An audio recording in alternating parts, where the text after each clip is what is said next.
There is a strange relief in believing that time will take care of pain. It asks nothing in return, no confrontation, no difficult questions, only patience. For many, waiting feels safer than feeling. Pain carries weight, texture, memory. It demands attention at moments when the mind feels least prepared to give it. So time becomes a substitute for courage, a quiet promise that someday, without effort, the hurt will loosen its grip. This belief often brings a temporary calm. When pain is placed into the future, the present feels lighter. The mind experiences distance as protection. Days move forward, routines continue, life appears functional again. From the outside, it looks like healing. Inside, it is often suspension. Waiting creates the illusion of control. If pain fades later, then nothing must be faced today. The mind learns to endure rather than understand, to survive rather than process. This endurance is often mistaken for strength. But what goes unnoticed is how waiting subtly reshapes emotional life. Unprocessed pain does not disappear, it settles quietly into the background. It shows up as numbness instead of sadness, as irritation instead of grief, as distance instead of fear. Time, in this way, becomes a container rather than a cure. It holds the pain without resolving it. Years can pass while the emotional wound remains unchanged, only buried deeper beneath newer experiences. For some, waiting is not a choice, but a learned response. When earlier pain was met with silence, dismissal, or misunderstanding, postponement became protection. Feeling learned to stay hidden. Time became the only companion that felt safe enough to trust. The comfort of waiting lies in its simplicity. It offers hope without vulnerability, movement without reflection, relief without intimacy.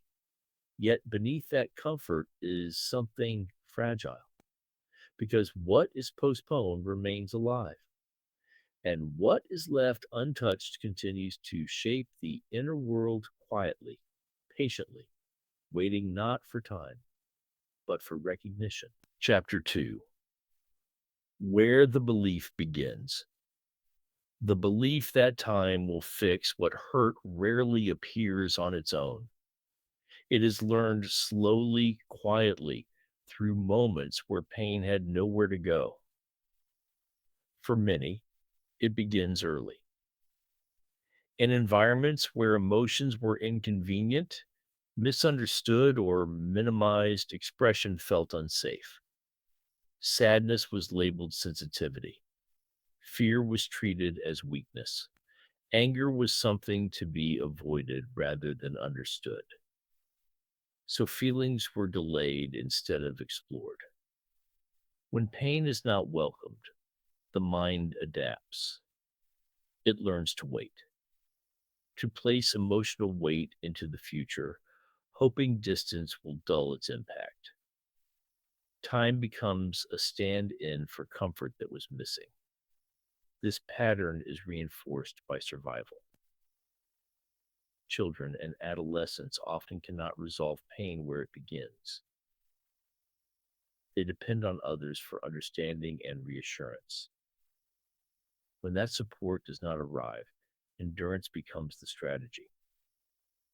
Pain is carried forward rather than processed. Over time, this endurance feels familiar. Even adult experiences of loss, betrayal, or rejection are met with the same response. It will hurt less later. I just need time. These phrases are not denial. they are protection. Cultural narratives strengthen this belief. Society often praises resilience that looks quiet and uninterrupted.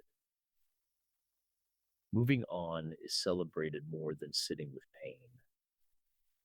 Those who keep functioning are admired.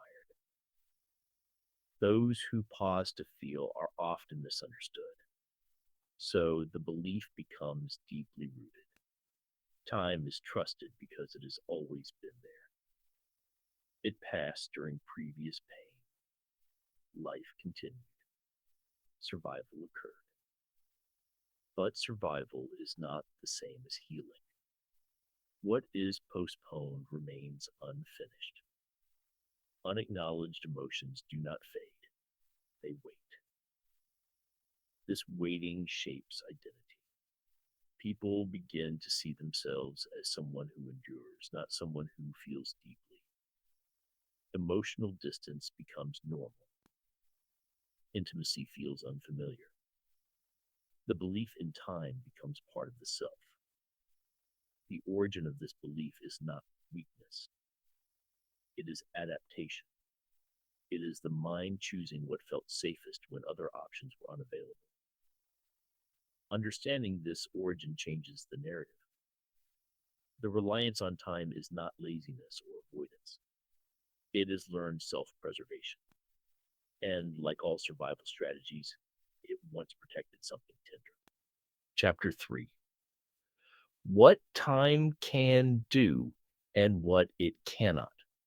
Time is powerful, but it is not intentional.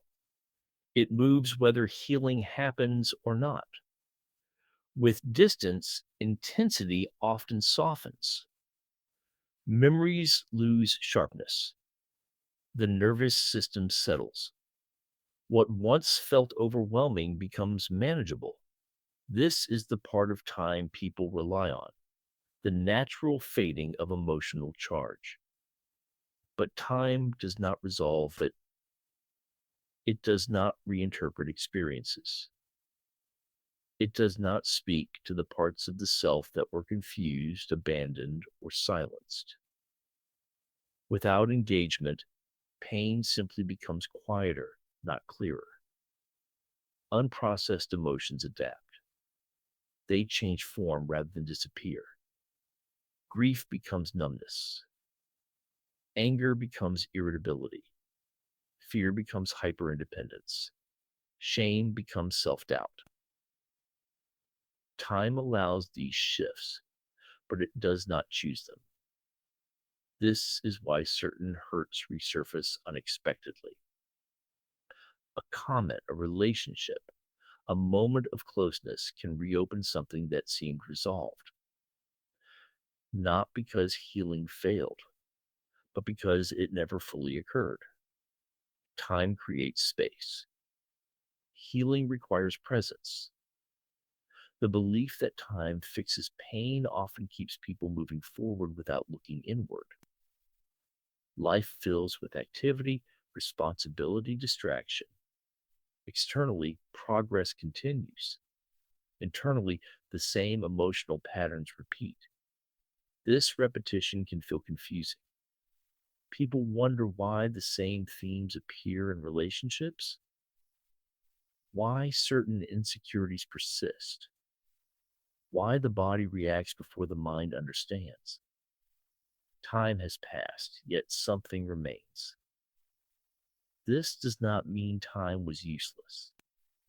It provided safety. It allowed survival. It created enough distance for reflection to become possible. But healing begins only when time is met with awareness, when emotions are named instead of postponed, when experiences are integrated rather than stored away, when pain is allowed to be felt without urgency to resolve it. Time can carry you away from pain.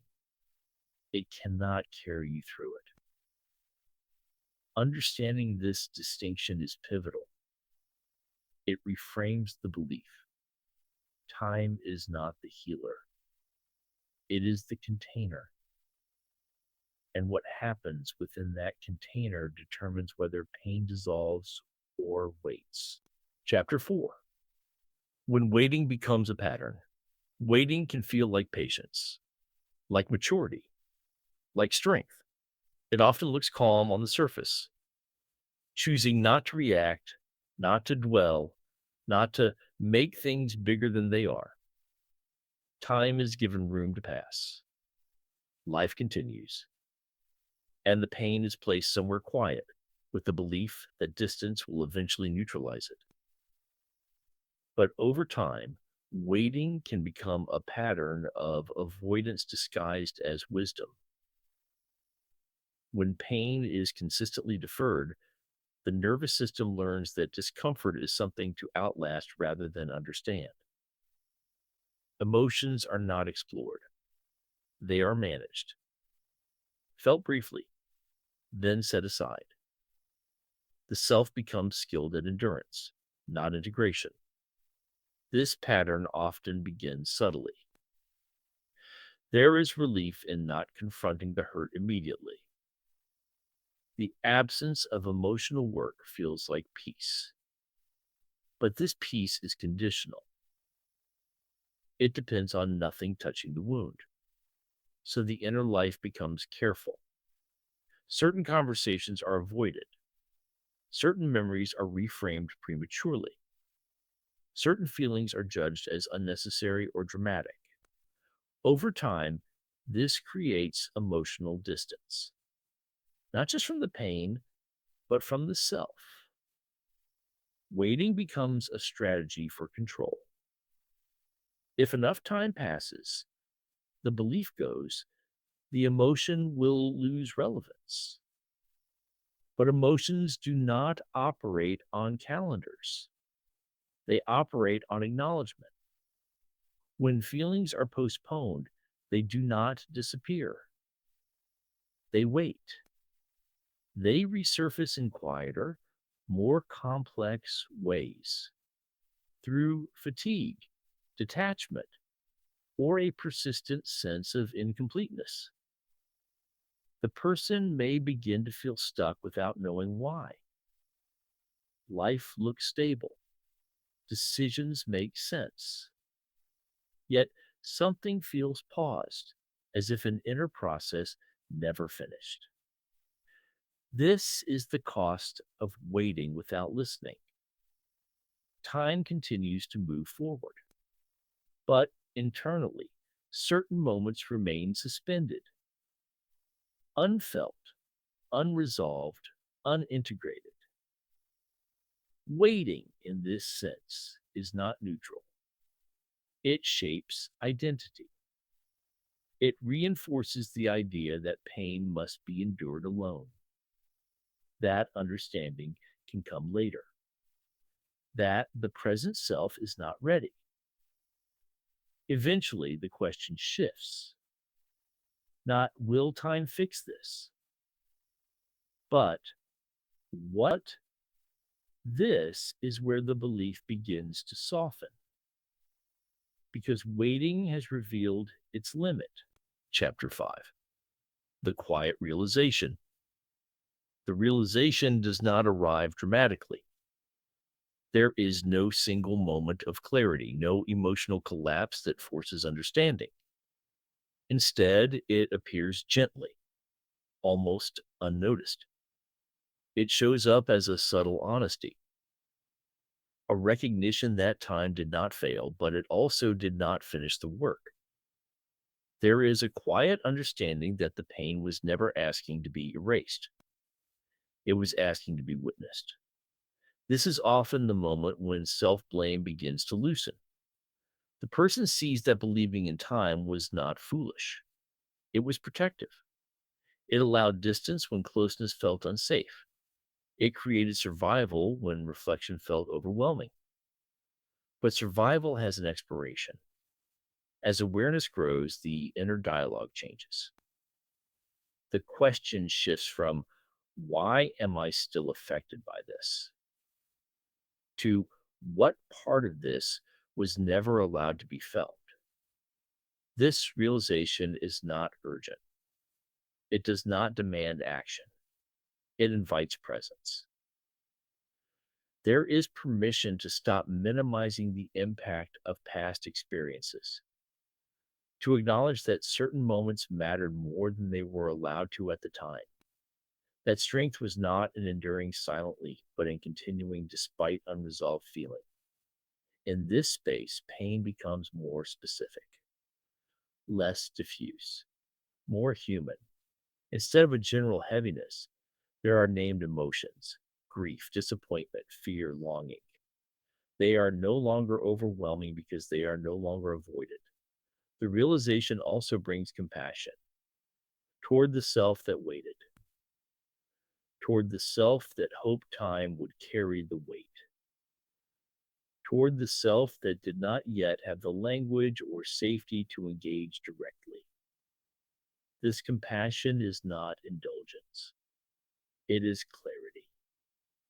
Understanding that time created distance, but awareness creates meaning. From here, something subtle shifts in how the person relates to their inner world. There is less pressure to be over it, less urgency to resolve everything at once. Healing begins to feel less like a task and more like a relationship with the parts that were once postponed. This is not the end of loneliness, pain, or memory. It is the end of waiting for them to disappear on their own. And in that shift, something opens. Chapter 6. Healing is not automatic. Healing does not happen simply because time passes. It happens when attention arrives. There is a common assumption that growth is passive, that distance alone will soften what once hurt. But healing is not a background process, it is relational. It requires presence, curiosity, and patience. When pain is left unattended, the mind adapts by organizing life around it. Decisions become protective. Boundaries form unconsciously. Preferences narrow. Not because the person is broken, but because the nervous system learned what to avoid.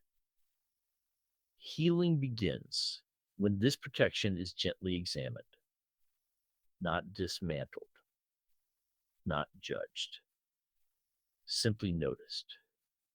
This is where many feel resistance, because turning toward pain can feel like reopening it. But what is being reopened was never closed, only covered.